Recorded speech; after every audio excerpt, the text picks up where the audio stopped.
ndio ataenda shule.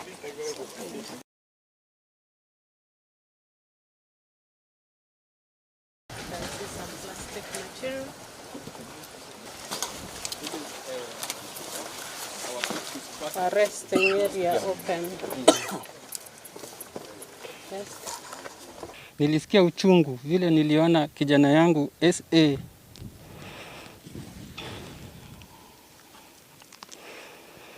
alivyokuwa akigagaa, akihangaika, akiitisha maji nikiwa na yeye. Hapo nilipiga kelele, nikapiga mabati, nikapiga hii mlango hii ya mabati, nikaipiga na nguvu, nikipiga kelele, tulisumbuana hapo kabisa.